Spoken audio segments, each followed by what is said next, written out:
For more interesting videos, please do subscribe and turn on the bell icon. Let's get started. Two brothers are seen at the start of the movie. Nathan, the younger of the two, was nicknamed Nate. Both brothers sneak inside a museum and attempt to steal a map. Meanwhile, police officials arrive and transport the children to an orphanage. They actually have no parents and have spent their entire lives in an orphanage. Nate's older brother made numerous attempts to steal the map. Because Nate and his brother come from a family of pirates, the map revealed the secret of a treasure. The orphanage's sister informs the officer, "You can take Nate's older brother because he's still pretty young." Because despite being restrained, he used to rob. However, Nate's older brother refuses to hand himself into the police. As a result, he decides to depart. He enters his room in order to pack his belongings. Nate tells his older brother, "I can't live without you." Nate receives a necklace, a lighter, and a letter from his older brother. He then walks away, stating, "I'll definitely come back." When Nate opens the letter after his elder brother has left, he receives a message after putting the lighter's light on. It was written with the knowledge that we come from a pirate family, and we'll almost certainly meet. The scene turns afterward, and we witness the period after 15 years have passed. We see Nate, now an adult who works in a bar. In addition, he used to rob. When Nate was working in a bar, he was visited by a man named Victor. He informs him that he is familiar with him and his brother. He claims that they used to collaborate at one point.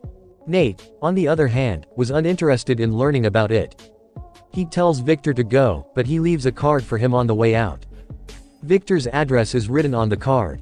Nate enters his house in the next scenario. After arriving, he notices the map that he and his brother attempted to steal. Meanwhile, Victor arrives and says that if you had arrived, you would have told me then.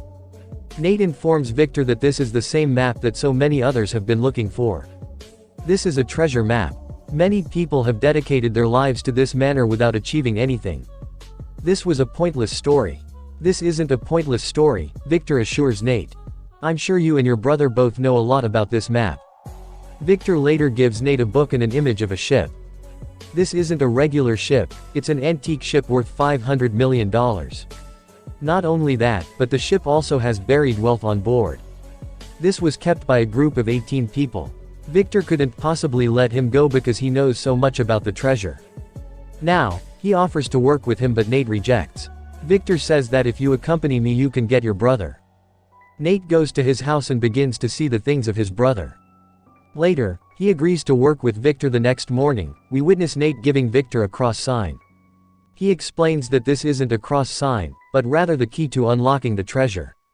Victor claims to have one of the keys, and the other must be stolen quickly.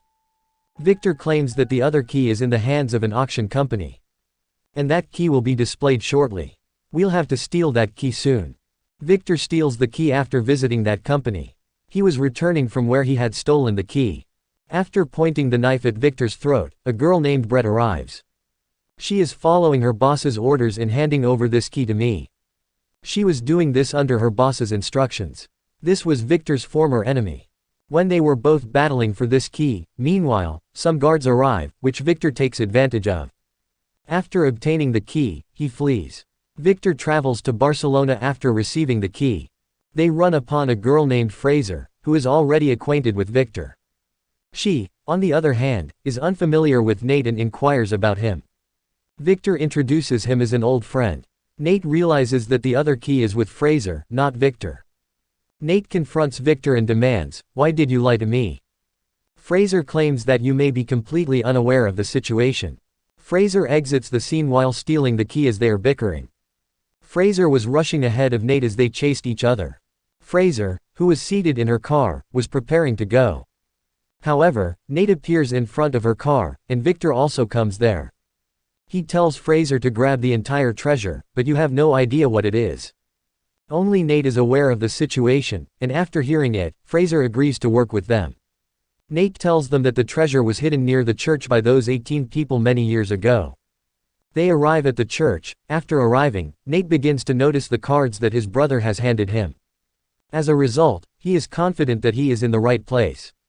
3 of them are now hiding in the church's basement. They find the key's activation location. The key was hidden beneath the statue. They don't know, however, in which direction the key should rotate. Both keys must be rotated clockwise, Victor reads in the book. As a result, arrows start to erupt from the statue. 3 of them, though, remain uninjured. After taking the risk once more, Nate and Fraser rotate in an anti-clockwise direction. After that, a path appears behind the statue. The path took its way through a cave. Later, Nate informs Victor that we must use separate routes when traveling there. He claims that Fraser and I will take the same way. You'll take one path, and Victor and Nate connect their phone's GPS. One way leads Nate and Fraser, while Victor takes another path. Nate and Fraser come to a bar while walking via the underground path. There was a secret way there that no one knew about. Some people attack them before they leave that path. To stop him, Nate fights with him. Fraser, on the other hand, is attempting to open the door. Nate and Fraser depart from there after the door is opened. They discover a third door that can be opened with the cross key. Water begins to flood the door as Fraser tries to open it. Because the first door must be opened before the second door can be opened. Only Victor can open it. Victor was attempting to open the door on the other side. Meanwhile, the same girl who had previously attacked him appears. Both of them are in a fierce battle. Nate and Fraser, on the other hand, were caught in the water and about to pass out. Victor knocks the girl out and places the key on the locked door. Nate and Fraser eventually make it out of that door safely. It was now my turn to enter the final door.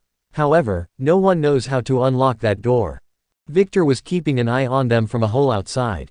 Meanwhile, Nate employs his intellect and requests that Fraser deliver the other key from Victor. Victor, on the other hand, does not trust them and refuses to hand up the other key.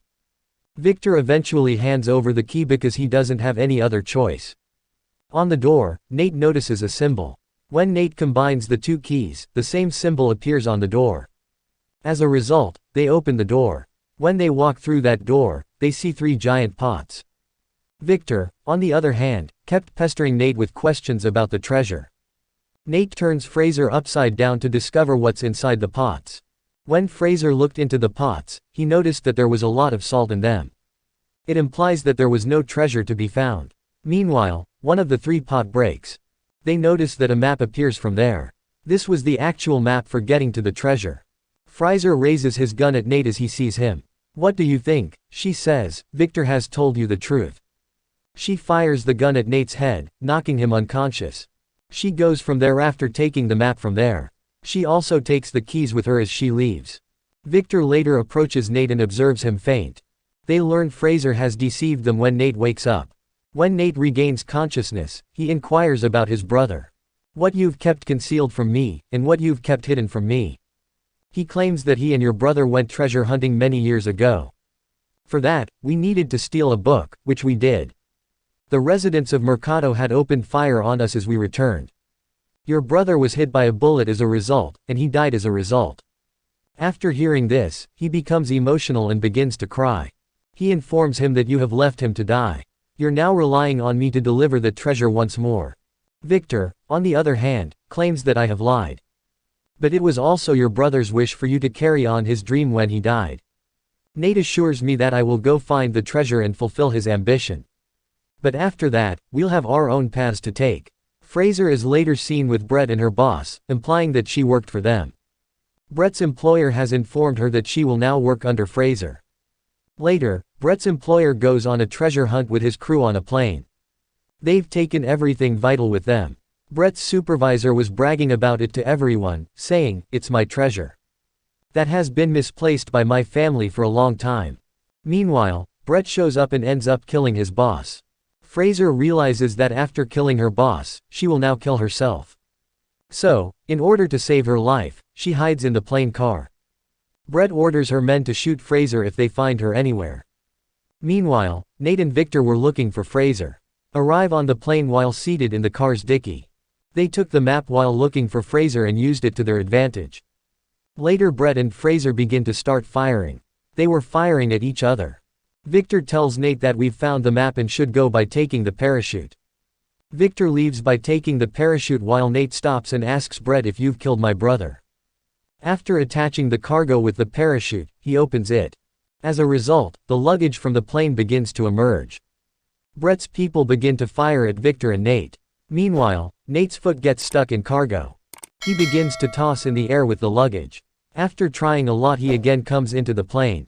Meanwhile, Fraser begins to jump from the plane by taking a car. Nate was also standing there and he also fell along with the car.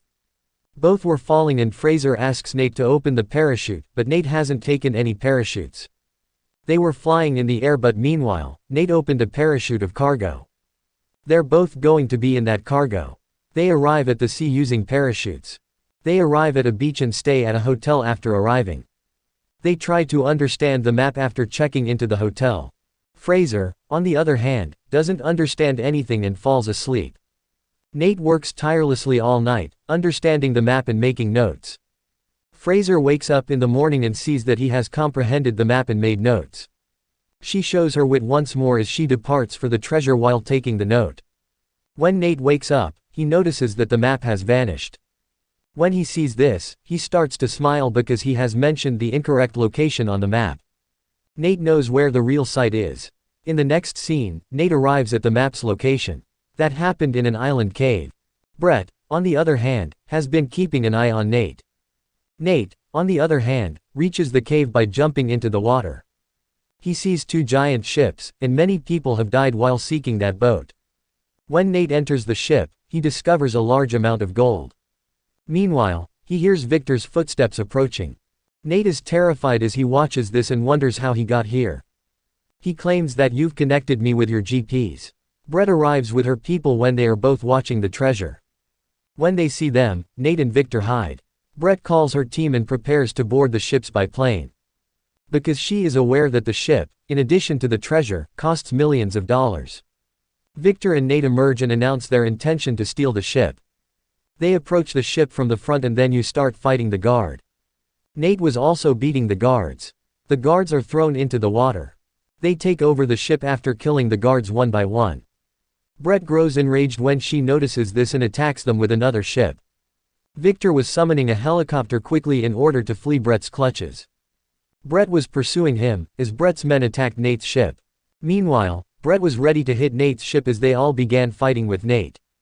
As a result of Nate's attack on Brett's chopper, her helicopter is destroyed. Meanwhile, her ship collides with the mountain and is utterly destroyed. Brett makes his way out of there and lands on Brett's ship. She tells Nate that if someone isn't mine, they can't possibly belong to anyone else. She then tosses the ship's engine into the sea after saying this. As a result, the ship and the helicopter are unable to proceed. Victor's gold bag begins to collapse as well. He goes to save the luggage after putting his helicopter on autopilot. On the other hand, Brett and Nate are fighting on the ship. Nate tries to climb on the helicopter after fleeing, but Brett is after him. Victor sacrifices his gold-filled bag. Brett falls into the water after he throws the bag at her. Meanwhile, the ship's rope that is clinging to the helicopter cracks. Victor flips Nate over, but the ship as a whole falls on Brett. As a result, she dies, and the ship, after breaking, begins to float. We can still grab this gold, Nate tells Victor. Victor, on the other hand, comes to a halt and declares that it now belongs to the government. They're on their way to seize it, and Victor is forced to drive the helicopter. Nate encourages him not to be sad, and he slowly pulls the gold out of his pocket. Both of them start off on a happy note. We witness a motorboat chasing Victor and Nate at the end of the movie. She is no one else but Fraser, whom Nate befooled. We see that Nate's brother was still alive and imprisoned. With that, the film comes to a close.